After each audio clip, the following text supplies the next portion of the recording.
ଆଗରୁ ଆମର measures of central tendency ସରିଯାଇଛି। ଆଜି ଆମେ ଡିସ୍କସନ କରିବା ମେଜର୍ସ ଅଫ ଡିସ୍ପର୍ସନ ହେଲା।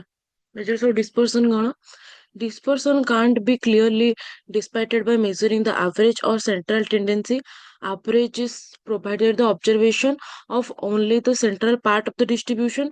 So, study of scatteredness of observations is very important, and this study is known as measures of dispersion. The word dispersion literally means fluctuation, scatter, variation, deviation, or spread. ତ ଏ ଯେତେବେଳେ ଆମେ measures central tendency calculate କରୁଥିଲେ ତ ତାର central point ଦେଖୁଥିଲେ କୋଉଟା, ଯୋଉଟା ତାର ସେଣ୍ଟର ଥିଲା। ଏବେ ମେଜର୍ସ ଅଫ ଡିସ୍ପର୍ସନ ମାନେ କଣ, ଆମେ ଏବେ ତାର ଯେମିତି ଆମେ ଆଭରେଜ ସେଣ୍ଟ୍ରାଲ ଟେଣ୍ଡେନ୍ସିରେ କାଲକୁଲେଟ କରୁଥିଲେ, ଏଠି ଆମେ କାଲକୁଲେଟ କରିବା କଣ ମାନେ ତାର ଫ୍ଲକ୍ଚୁଏସନ ତା ଭିତରେ କଣ ହଉଛି, କଣ ତା ଭିତରେ ଚେଞ୍ଜେସ ହେଇଛି, କଣ ଭ୍ୟାରିଏଣ୍ଟ ହେଇଛି, କଣ ଅଲଗା କିଛି କଣ ଅଛି ତା ଭିତରେ, କଣ ଭ୍ୟାରିଏସନ ଅଛି, କଣ ଡେଭିଏସନ ଅଛି, ସେଇଟାକୁ ଆମେ ମେଜର କରିବା। So, measures of dispersion shows the variation of an individual item from its average. It is also known as measures of variation, as it explains the extent of scatteredness in an observation, and it measures the mean deviation about some central value. The dispersion is based on value from first order, the average or mean. So it is also known as the second order. ହେଲା। ତ ଯେତେବେଳେ ଆମେ average calculate କରୁଥିଲେ, that is mean, ତ ସେଇଟାକୁ ଆମେ କହୁଥିଲେ first order। ଏବେ second order କାହାକୁ କହିବା, dispersion କୁ କହିବା second order। The deviation is calculated by measuring the difference between mean and actual value. Then definition. According to A.L. Walle, dispersion is the measure of the variation of the items. According to Rieselman, dispersion is the extent to which the magnitudes or qualities of the item differ, and it is the degree of diversity. According to Conner, dispersion is a measure of the extent to which the individual vary. According to Kapka, the measurement of a scatterness of the mass of figure in a series about an average is called measure of dispersion or measures of variation.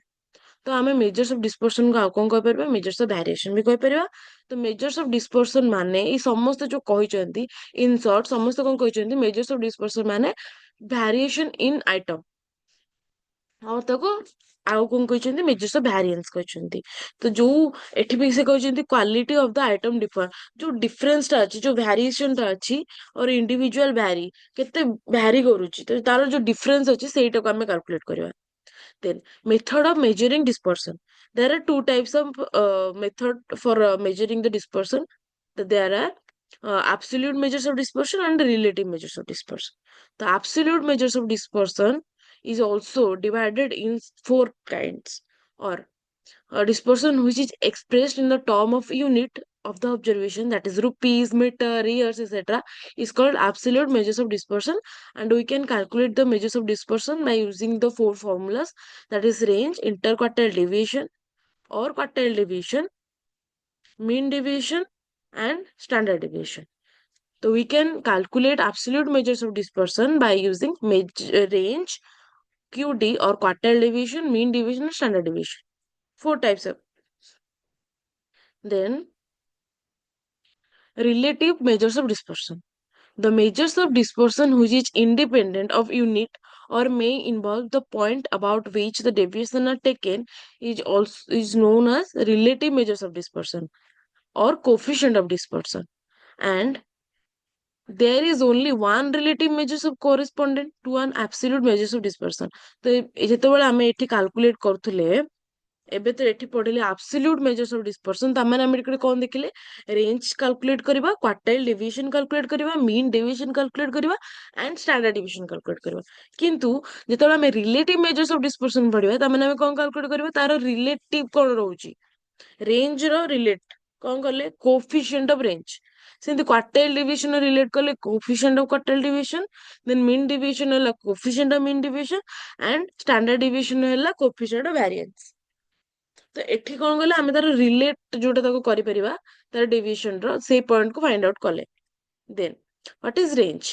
Range is the simplest absolute measures of dispersion which shows the difference between the highest and the lowest value in a series. ତ range କଣ, ଗୋଟେ simple absolute measure, ଗୋଟେ ଏଇଟା range ହେଲା ଆମର ଯେତେ ବି ଆଜି ପର୍ଯ୍ୟନ୍ତ ଆମେ ଫର୍ମୁଲା ପଢିଛେ ସବୁଠୁ ଇଜିଏଷ୍ଟ ଫର୍ମୁଲା ହେଲା ରେଞ୍ଜ। କିଛି ନାହିଁ, ଖାଲି ହାଇଏଷ୍ଟ ଫ୍ରିକ୍ୱେନ୍ସି ଆଉ ଲୋଏଷ୍ଟ ଫ୍ରିକ୍ୱେନ୍ସି ଯୋଉଟା ଥିବ, ମାନେ highest number of the value, lowest number of the value ଯୋଉ ସିରିଜରେ ଥିବ ତାକୁ ମାଇନସ କରିବାର ଅଛି, ସେତିକି। ଫର୍ମୁଲା ହେଲା ଏତିକି। ମ୍ୟାଥମେଟିକାଲ ତ କଣ କହିପାରିବା, R equal to L minus S.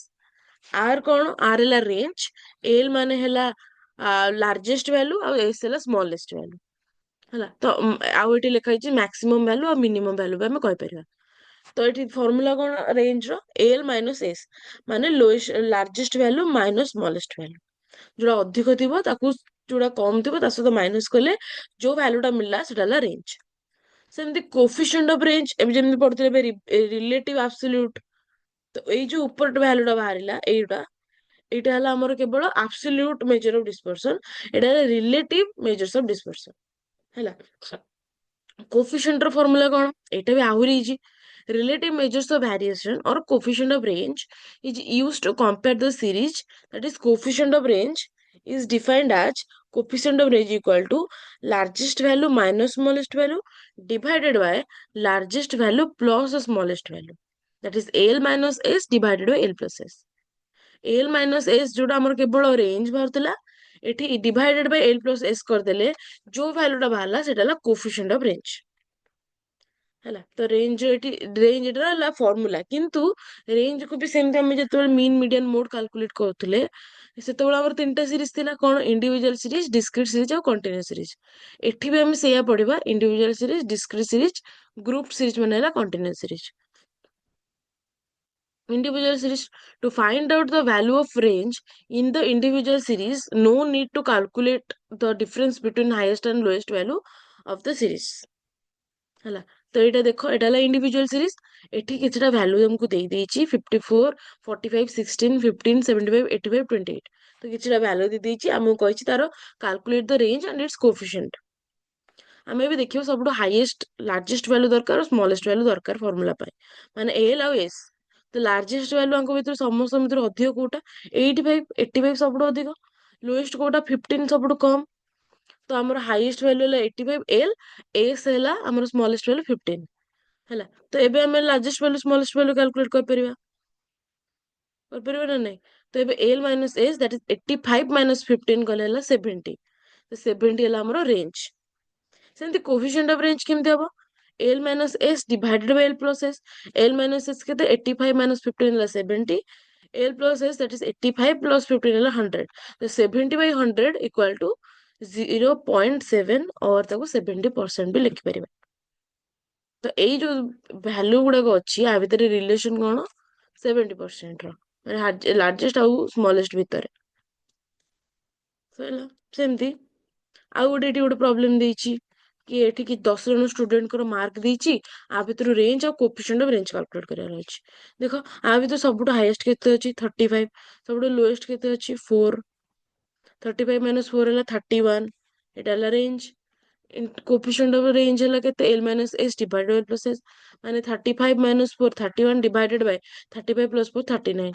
31 divided by 39 ହେଲା 0.79 और 79% और ପଏଣ୍ଟରେ ଯାହା ବି ଡିସିମାଲରେ ଆସିବ ଲେଖିପାରିବ। ଦେନ୍ ହେଲା ଡିସ୍କ୍ରିଟ ସିରିଜ। ଡିସ୍କ୍ରିଟ ସିରିଜରେ ବି ସେମ୍, କିନ୍ତୁ ଏଠି କଣ କରିବା ଆମେ, ଆମର ଫ୍ରିକ୍ୱେନ୍ସି ଦେଇଛି କିନ୍ତୁ ଆମ ଫ୍ରିକ୍ୱେନ୍ସିର କିଛି ମାନେ ନାହିଁ। In case of individual series, it can also be calculated by taking the difference of highest and lowest value. In this case, the frequency of the series is not taken into consideration for the calculation।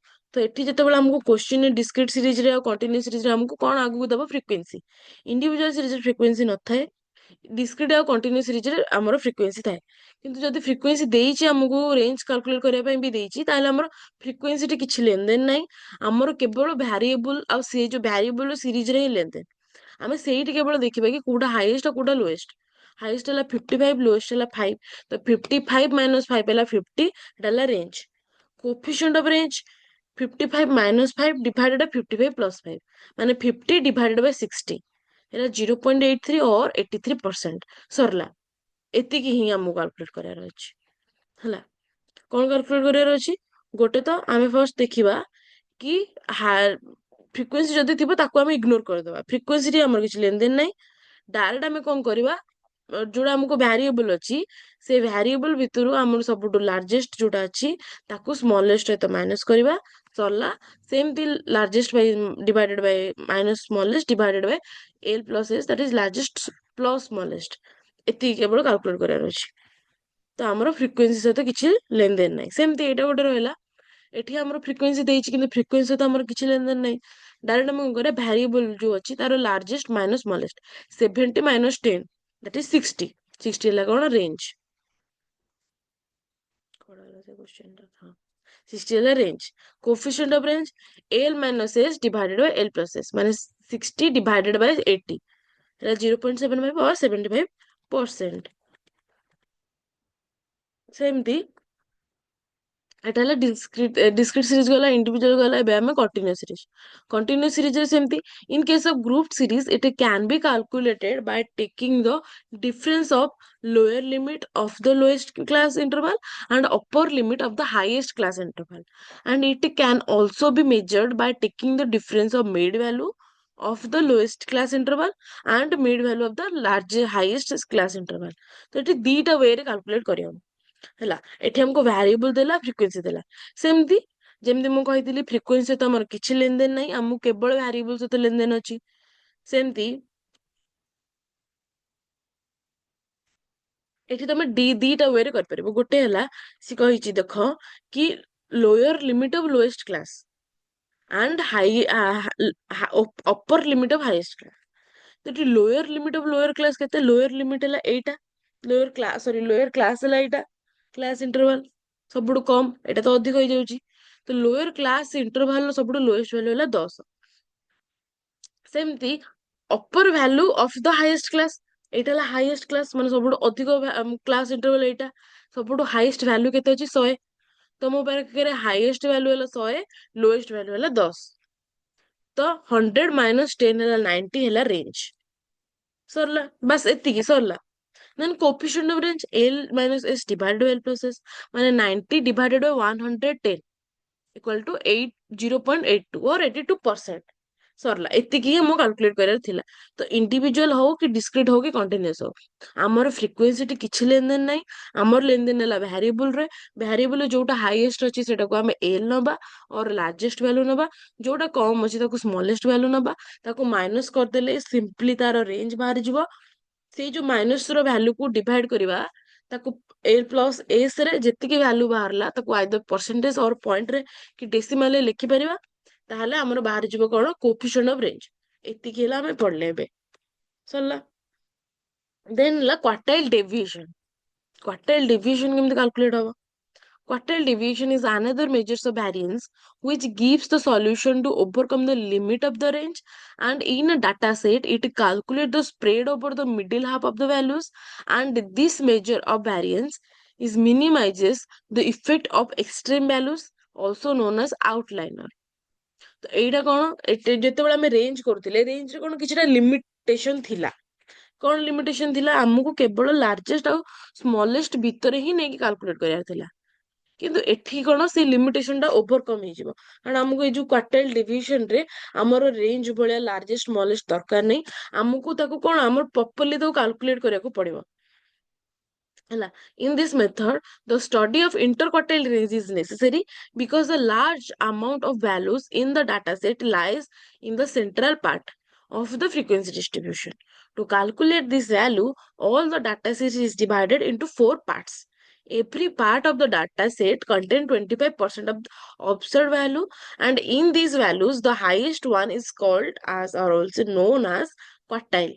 तो quartile माने ହେଲା बहुत simple word रे quartile माने 4 part जेमती twice माने दिथर thrice माने 3 थर तो क्वार्टाइल माने 4 थर ହେଲା बुझी होउछ ना नै ट्वाइस माने दिथर मु कहली माने मु ए कामटा को ट्वाइस थर करिछि माने दिथर करिछि थ्राइस माने ହେଲା 3 थर सेमती क्वार्टाइल माने ହେଲା 4 थर तो मु एबे जो डाटाटा आनिबी ताकू 4 भागरे विभक्त करिबी आउ प्रतिटी Bhagare 25% of the data content हेकी रहइबो कारण 25 into 4 ହେଲା 100% तो डाटा जदि मो पाखे 100% अछि मु ताकू 4 पार्ट करिबी आ प्रतिटी पार्ट रे 25% ऑफ डाटा ऑब्जर्व कंटेंट हेकी रहइबो ଆଉ ଯୋଉଟା ହାଇଏଷ୍ଟ ରହିବ ମୁଁ ତାକୁ କଣ କହିବି କ୍ୱାର୍ଟାଇଲ୍ ହେଲା।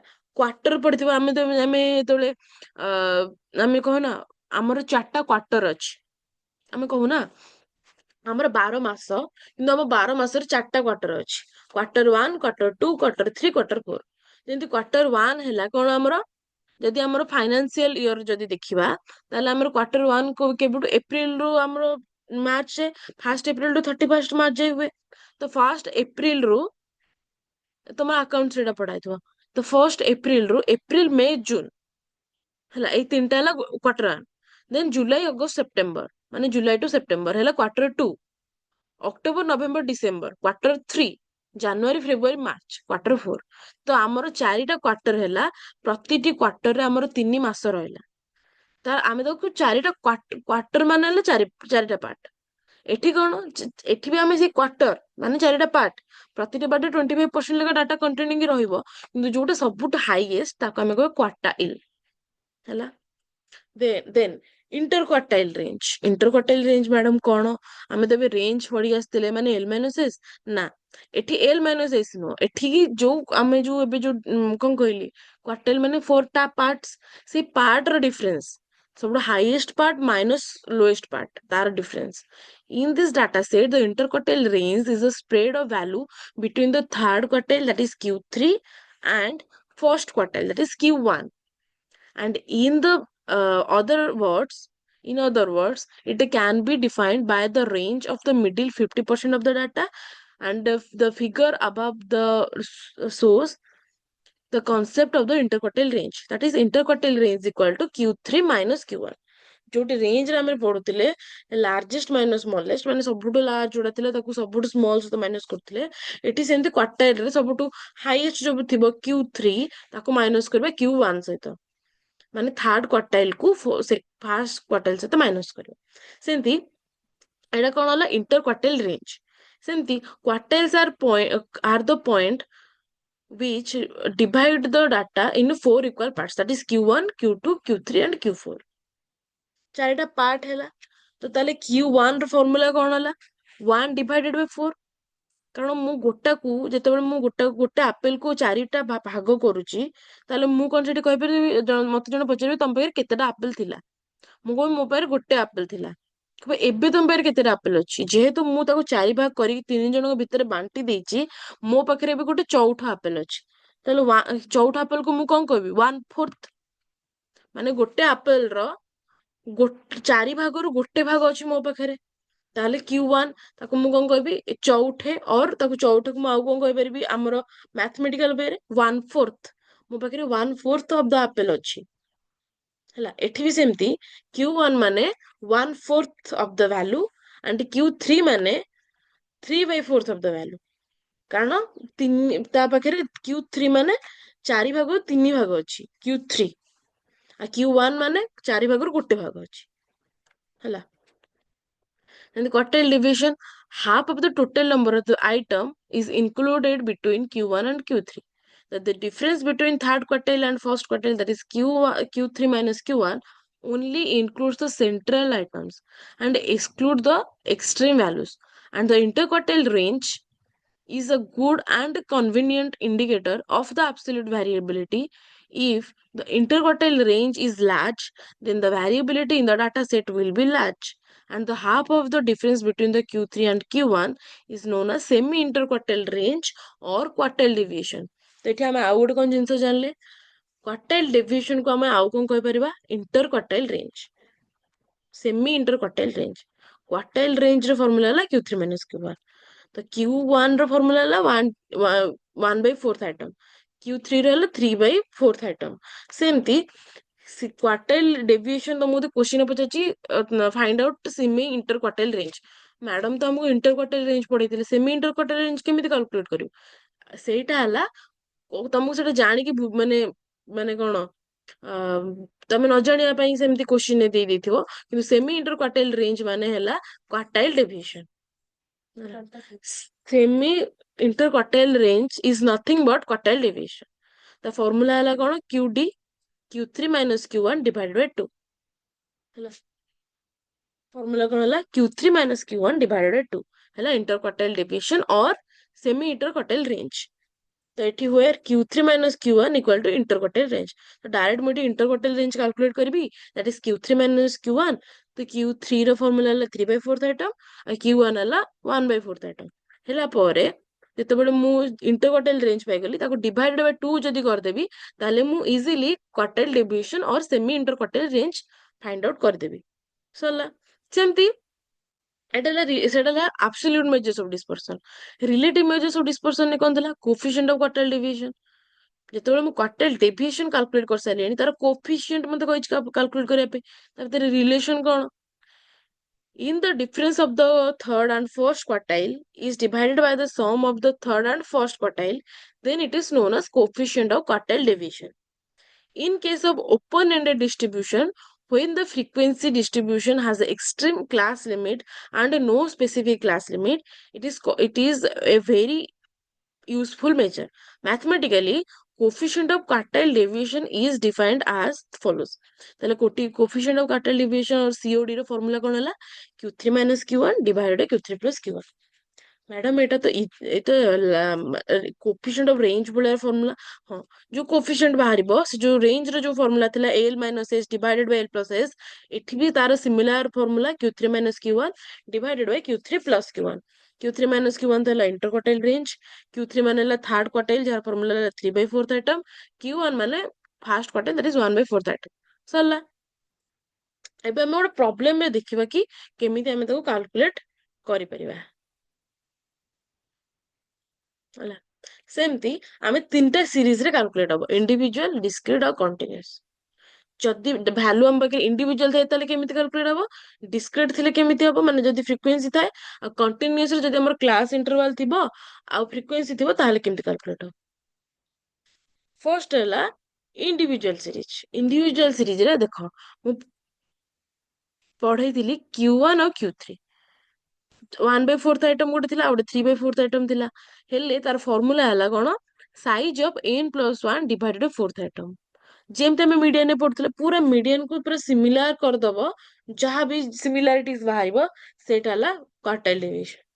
ହେଲା ଯେମିତି ଆମର ଫର୍ମୁଲା ସେଠି କଣ ଥିଲା ମିଡିଆନରେ n+1 ଡିଭାଇଡେଡ ଟୁଥ ଆଇଟମ, କାରଣ ମିଡିଆନରେ ଆମର ଡିଫରେନ୍ସ ଜାଣିବାର ଥିଲା, ସେଥିପାଇଁ କି ଆମେ n+1 ଡିଭାଇଡେଡ ଟୁଥ ଆଇଟମ କରୁଥିଲେ। ହେଲେ ଏଠି କଣ କରିବା, ଏଠି ଯେହେତୁ ଚାରିଟା ପାର୍ଟ ଅଛି n+1 divided Bai fourth item. ହେଲା ତ Q1 ଯଦି ହୁଏ ତାହେଲେ n+1 divided Bai fourth item, Q3 ହେଲେ ସେଥିରେ 3 ଇଣ୍ଟୁ କରିଦେଲେ ଯୋଉ ଭ୍ୟାଲୁଟା ହେଲା ସେଟା ହେଲା Q3। n ମାନେ ହେଲା ନମ୍ବର ଅଫ ଅବଜରଭେସନ। ଏଇଟା ତ ସମସ୍ତେ ଜାଣିଛ, ଏଇଟା ଇଜି ଆଉ। ହେଲା ଦେଖ ଗୋଟେ ଏଠି କୋଶ୍ଚିନ୍ ଗୋଟେ ଦେଇଛି, ଏଠି କଣ କିଛିଟା ଭ୍ୟାଲୁ ଦେଇଛି ଆମକୁ କୋଶ୍ଚିନରେ, ସେ ଭ୍ୟାଲୁରୁ ଆମକୁ ଏଇ ଭ୍ୟାଲୁରୁ କାଲକୁଲେଟ କରିବାର ଅଛି Q1 କେତେ, Q3 କେତେ, ଆଉ କୋଶ୍ଚିନ୍ କଣ ଅଛି compute QD କ୍ୱାର୍ଟାଇଲ deviation, coefficient of କ୍ୱାର୍ଟାଇଲ deviation କହିଛି କାଲକୁଲେଟ କରିବା ପାଇଁ। ଠିକ ଅଛି, ଭ୍ୟାରିଏବଲ ଯାହା ଦେଇଥିଲେ ତାକୁ ପକେଇଦେଲେ। ଏବେ ଦେଖ ଫ୍ରିକ୍ୱେନ୍ସି ତମକୁ ମ୍ୟାଡମ ଏତେ ଫ୍ରିକ୍ୱେନ୍ସି ଦେଇଛି, ହଁ କାରଣ ଏଠି ଦେଖ ବାରମ୍ବାର ତ ଦେଇନି, ମାନେ ସେମିତି ତା ସାଇଡରେ ଫ୍ରିକ୍ୱେନ୍ସି ଦେଇନି, କିନ୍ତୁ ଏଟା ବହୁତ ଥର ଅବଜର୍ଭ, ଯେମିତି 100 ହେଲା 1 2 3 4, ଏଠି ଗୋଟେ 100 କେତେ ଥର ଅଛି, 4 ଥର ଅଛି, ଦେଖୁଛ 4 ଥର ଅଛି। ସେମିତି ସବୁର ଭ୍ୟାଲୁ ନା ଏଠି ଡବଲ ରିପିଟେସନ ହେଇଛି, ଦିଥର 3 ଥର ଏମିତି ଅଛି। 106 ଏଠି 1 2 ଦିଥର ଅଛି, 104 ଗୋଟିଏ ଅଛି ଥରେ, 104 ଥରେ ଅଛି, 106 ଦିଥର ଅଛି। ତ ଏଠି କଣ ହେଲା କିଛିଟା ଆଇଟମର ରିପିଟେସନ ହେଇଛି। ସେଥିପାଇଁ ଆମେ କଣ କଲେ, ଆଗ ତାର କଣ ଫ୍ରିକ୍ୱେନ୍ସି ଅଛି, କେତେ ଥର ରିପିଟେସନ ହେଇଛି ସେଇଟାକୁ ଆମେ ଫାଇଣ୍ଡ ଆଉଟ୍ କରିଦେଲେ। କଲା ପରେ ତା ଟୋଟାଲ ହଉଛି 19, ଏନ୍ ହେଲା 19। ସେମିତି ଯେମିତି ମିଡିଆନ ଆମେ କ୍ୟୁମୁଲେଟିଭ ଫ୍ରିକ୍ୱେନ୍ସି କାଲକୁଲେଟ କରୁଥିଲେ, ଏଠି ବି ସେମିତି କାଲକୁଲେଟ କରିବା। First we have to arrange the data, the following data in ascending or descending order। ଏଠି ascending order ହେଇଛି, ତାପରେ ଫ୍ରିକ୍ୱେନ୍ସି ତାର ଯୋଉ ବାରମ୍ବାରତା ଯେତିକି ଆସିଛି ତାକୁ ପକେଇଦେଲା ପରେ n କାଲକୁଲେଟ ହେଲା 19।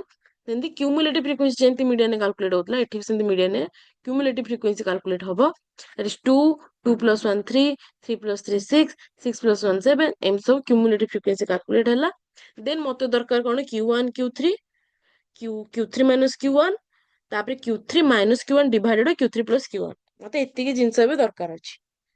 ହଁ ଆଉ ଗୋଟେ କ୍ୱାର୍ଟାଇଲ deviation, that is Q3 minus Q1 divided by 2, ଏତିକି ଜିନିଷ ଦରକାର ଅଛି। ଫାର୍ଷ୍ଟ ହେଲା Q1, କଣ ଫର୍ମୁଲା ଥିଲା ଫର୍ମୁଲା ଥିଲା the size of n plus 1 divided fourth item. n ହେଲା କେତେ 19, 19 plus 1 divided fourth item ମାନେ 20/4 ହେଲା fifth item। ତ ମୁଁ ଏବେ ଏଠି ଦେଖିବି କି ମୋର fifth item କୋଉଟା।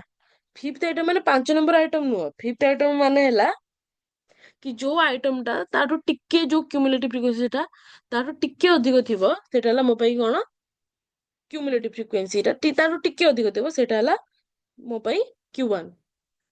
ମୁଁ ଏଠି ଦେଖିବି ସବୁଠୁ ମୋ ପାଇଁ ଟିକେ ଅଧିକ କୋଉଟା ଅଛି। ଯେହେତୁ ମୋର ଏଠି 5 ବାହାରିଛି ତ ମୋ ପାଖରେ 5 ରୁ ଟିକେ ଅଧିକ କୋଉଟା ଅଛି 6, 3 ତ ହବନି 6, ତାମାନେ ମୋ ପାଖରେ Q1 କେତେ ହେଲା 21 ସରିଲା। ଆଉ ଏଠି ସରିଲା କଣ Q1 ସରିଲା 21। ସେମିତି Q3 size of 3 into n plus 1 divide 4th item। ତ ଏଠି n କେତେ ହେଲା 19 plus 1 ମାନେ 20 ଡିଭାଇଡ 4 ହେଲା 5 ମାନେ 15th item। ଅରେ ଡାଇରେକ୍ଟଲି ତମେ ଏଠି ଯଦି ଲେଖିବ କି Q3 equal to 3 into Q1 ତାହେଲେ ବି ଚଳିବ। Q1 ବାହାରିଥିଲା ଫିଫ୍ଥ ଆଇଟମ, ତ 3 ଇଣ୍ଟୁ ଫିଫ୍ଥ ଆଇଟମ ହେଲା 15th ଆଇଟମ। ତ 15th ଆଇଟମ ମୁଁ ଦେଖି 15 ର ଟିକେ ଅଧିକ କୋଉଟା ଅଛି 16 ଅଛି।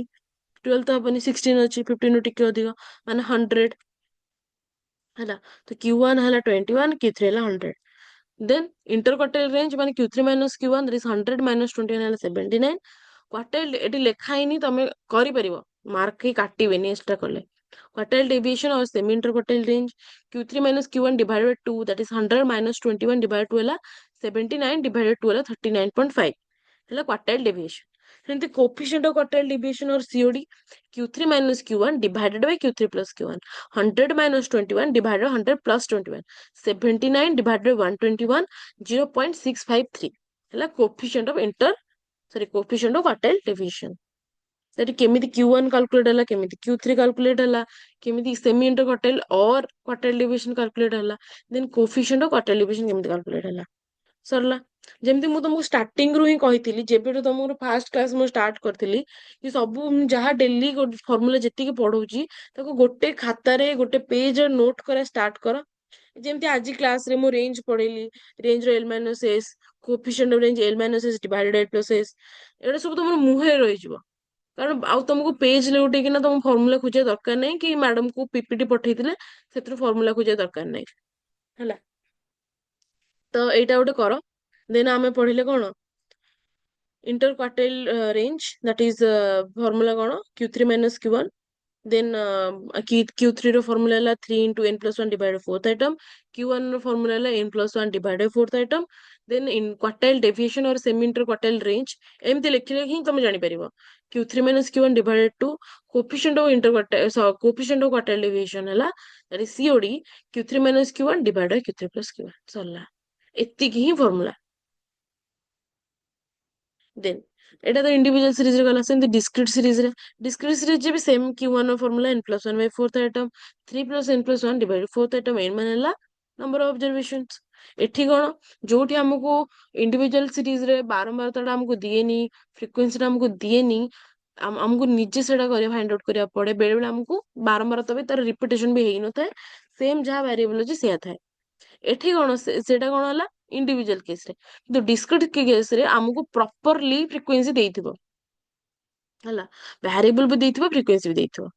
ଏଠି ଆମକୁ ଅଛି କ୍ୱାର୍ଟାଇଲ deviation, coefficient of କ୍ୱାର୍ଟାଇଲ deviation calculate କରିବା ପାଇଁ।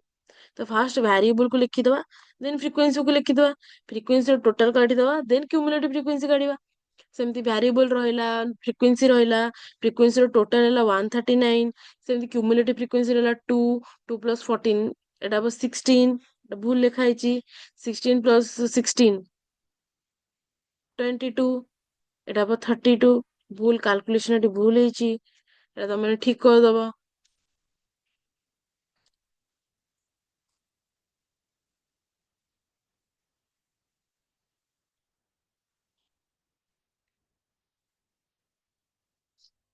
ହଉ, then Q1 ହେଲା n plus 1 divided by 4th item ମାନେ 139 plus 1 divided 4 ମାନେ ହେଲା 140 divided by 4 ମାନେ 35th item। ତ ମୁଁ ଏଠି ଦେଖିବି 35th item, ଏଟା ଯେହେତୁ এই calculation ଟା ଭୁଲ ଅଛି, ଏଟା invalid, ତମେ ଏଟା ଆଉଥରେ calculate କରିଦବ କି cumulative frequency କେତେ ହଉଛି। ଦେନ୍ ତମେ ଯେତେବେଳେ ଏଟା ଯେତେବେଳେ ବାହାରିଲା କେତେ 35th आइटम देखिदेव कि आ भीतर 35th आइटम कोटा होची। तो एबे जेहेतु मु कैलकुलेट करिनी मो हिसाब रे जोटा हेची मु नेछि। जेहेतु 35th आइटम हेची माने 34 तो नुह, 35th रो अधिक जोटा देखिया माने 62, ताहले एठी Q1 केते हला 5 सरला। Q3 मु एमति कहथिली 35 into 3 भी तुम डायरेक्ट कर परिबो, और एटा भी तुम जदी करिवो ताहले आहुरी बढ़िया। 35 into 3 हला 105th आइटम, मु लिखिबो 105 रो कोडा टिके अधिक अछि 123 दैट इज 8। तर 8 हला मोर Q3, Q1 हला 5, Q3 हला 8। Then quartile inter quartile range हला केते Q3 minus Q1 that is 8 minus 5 हला 3। क्वार्टाइल डेविएशन और semi inter quartile range Q3 minus Q1 divide 2 that is 3/2 हला 1.5।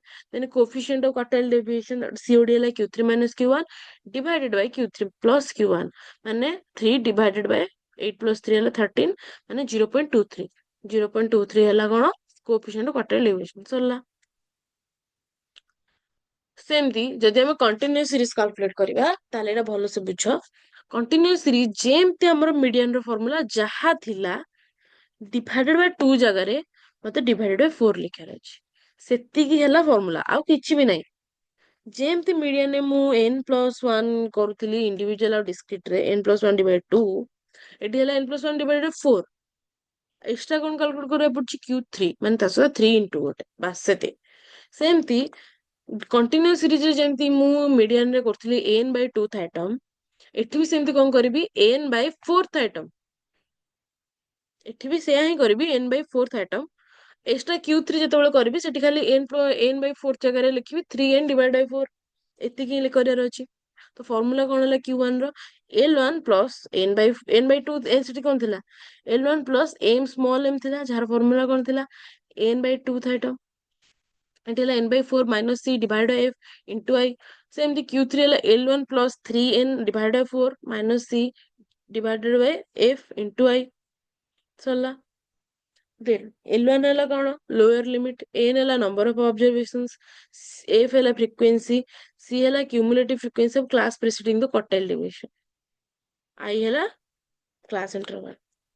ଦେଖ ଗୋଟେ क्वेश्चन, এই क्वेश्चन रे हमको वेरिएबल दे दीची आउ फ्रीक्वेंसी भी दे दीची। वेरिएबल लिखले फ्रीक्वेंसी टोटल है 56, cumulative frequency 4, 4 plus 7 11, 11 plus 15 26, 26 plus 12 38, 38 plus 3 41, 41 plus 9 50, 50 plus 6 56। तो वेरिएबल रहिला फ्रीक्वेंसी टोटल रहिला माने n और क्यूमुलेटिव फ्रीक्वेंसी रहिला। एबडा ऐड मु फार्मूला पुट करबी Q1 equal to the size of n divided 4th item, n माने केते हला एटी 56 divided 4th item माने 14th item। तो मु देखबी 14 नु टिके अधिक कोटा अछि 26 माने 30 to 40, 30 to 40 हला इंटर क्लास इंटरवल 30 to 40। जदि 30 to 40 मो क्लास इंटरवल हुए ताहाले केते हबो मोर वैल्यूज गुडा केते हबो मोर formula cone L1 plus n divided by 4 minus c divided by f into I। तो L1 सब लोअर लिमिट रे केते 30 नियाला 30, c केते माने ए जो c टा केते जोटा वेरिएबल मु नेई थिबी तार जो वेरिएबल टा नेची मु 26 तार अपर वैल्यू टा सब बेले क्यूमुलेटिव फ्रीक्वेंसी रो नेबी c माने 11 नेली। देन फ्रीक्वेंसी 26 इधर फ्रीक्वेंसी केते 15, तो फ्रीक्वेंसी हला 15। आई हला कोन ए दियंको डिफरेंस हला 10, तो हला केते L1 plus n/4 minus c divided f into I। तो L1 हला केते 30 plus n/4 हला मोर केते बातला 14 minus c हला 11 divided by 15 I हला into 10। तो एटा 30 plus minus हला 3 3 into 10 हला 30, 30 divided by 15 हला केते 2, तो 30 plus 2 हला 32, तो Q1 हला 32। तो सेम थी हमें एटी Q1 भी कैलकुलेट कर देले सेम थी Q3 भी कैलकुलेट हो, खाली एटी n/4 जगह हबो 3n divided by 4 माने 14 into 3 हला केते 42 था आइटम। एबे क्वेश्चन है देखो 42 आइटम कोडा अछि 41 तो नुह कारण 42 ठु अधिक माने 50, ताले क्लास इंटरवल केते हला 60 to 70, 60 to 70 हेले L1 केते 60। देन C दरकार C हला केते 50 रो अपर वैल्यू टा क्यूमुलेटिव 41, फ्रीक्वेंसी हला 9 रहला I हला 10 ए जो difference L1 plus 3n divided by 4 minus c divided by f into I। L1 हला 60 plus 3n divided by 4 माने केते 42 माइनस L1 C ହେଲା 41 डिवाइडेड बाय n ହେଲା 9 into I ହେଲା 10 तो एठू माइनस होला पर केते होउची 1 1 into 10 ହେଲା 10 तो 60 plus 10 divided by 9 that is 1.1 ହେଲା 61.1 so Q1 ହେଲା 32 Q3 ହେଲା 61.1 सरला then interquartile range केमिति calculate हबो Q3 minus Q1 61.1 minus 32 केते ହେଲା 29.1 एटा ହେଲା interquartile range then quartile deviation or semi interquartile range Q3 minus Q1 divided 2 Q 61.1 minus 32 divided 2 ମାନେ 29.1 divided 2 ହେଲା କେତେ 14.55 ଏଟା ହେଲା କଣ quartile deviation ସେମିତି coefficient of quartile deviation COD Q3 minus Q1 divided by Q3 plus Q1 ମାନେ 61.1 minus 32 divided by 61.1 plus 32 ହେଲା 29.1 divided 93.1 ହେଲା 0.312 ହେଲା କେତେ coefficient of quartile deviation ସରିଲା इंडिविजुअल सीरीज पढ़ले डिस्क्रीट सीरीज पढ़ले कंटिन्यूअस सीरीज पढ़ले सरला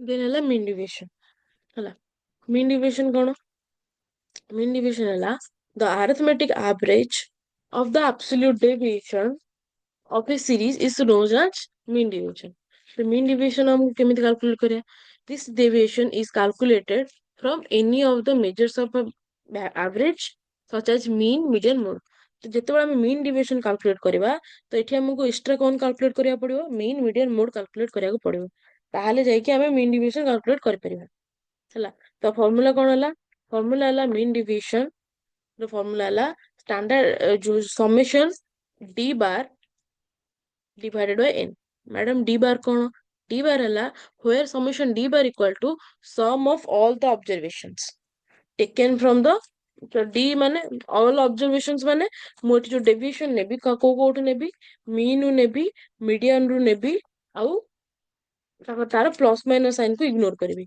जो बार टा अछि जो d रो बार अछि ता माने हैला जे जदी मोरो एठी कैलकुलेट करले प्लस हो कि माइनस हो मु से वैल्यू गुडा को इग्नोर करबी केवल मु प्लस नेबी माइनस वैल्यू किछि नेबी सेटा ला d बार हैला देखो in a series it can be defined as the arithmetic average of the deviation of the series of the various items from mean or median of that series for calculating the mean deviation median is preferred because the addition of the deviation from the mean is greater than that from the median. So, the value of mean deviation measured from the mean is greater than the value of the measured from the median.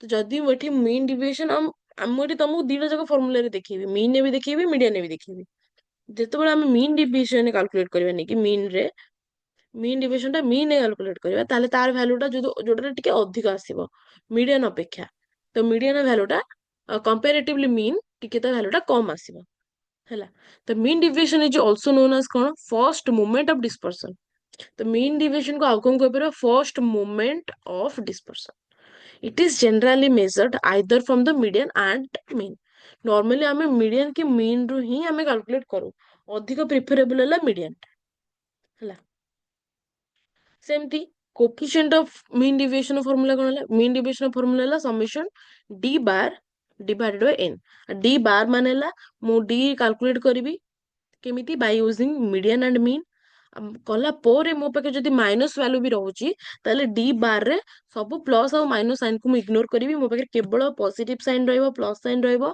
Minus sign କିଛି ରହିବନି ତାହେଲେ ତାର ଯୋଉ total ଟା ହେଲା ସେଟା ହେଲା summation d bar divided by n ଏଠି ସେମିତି କୋଫିସିଏଣ୍ଟ ଅଫ ମିନ୍ ଡିଭିଜନ କେମିତି କାଲକୁଲେଟ କରିବା ମିନ୍ ଡିଭିଜନ ଯଦି ମିନ୍ ରେ କାଲକୁଲେଟ କରୁଛେ ନେଇକି ତାହେଲେ mean division divided by arithmetic mean ଯଦି coefficient of mean division from the median ରେ କାଲକୁଲେଟ କରୁଛେ mean division divided by median ଯଦି ମୋଡ ରେ ନେଇ କରୁଛେ ତାହେଲେ ମିନ୍ ଡିଭିଜନ ଡିଭାଇଡେଡ ବାଇ ମୋଡ तो फॉर्मूला कौन है कोफिशिएंट ऑफ मीन डिविएशन रो mean deviation divided by mean mean deviation divided by median mean deviation divided by mode एतिकेला फॉर्मूला ये भी सेम तीनटा सीरीज रो इंडिविजुअल डिस्क्रीट और कंटीन्यूअस हला तो आज हम इंडिविजुअल सीरीज टिके पढ़ी दबा नेक्स्ट क्लास टू हमें कंटीन्यूअस और डिस्क्रीट सीरीज टा पढ़िबा इंडिविजुअल सीरीज केमती हम first measure the average mean that is median and mode first तो हमको मीन मीडियन मोड कैलकुलेट करार अछि किछि भी गोटे then find the deviation of the item from the average while ignoring all the positive and negative signs and the resultant deviation is denoted by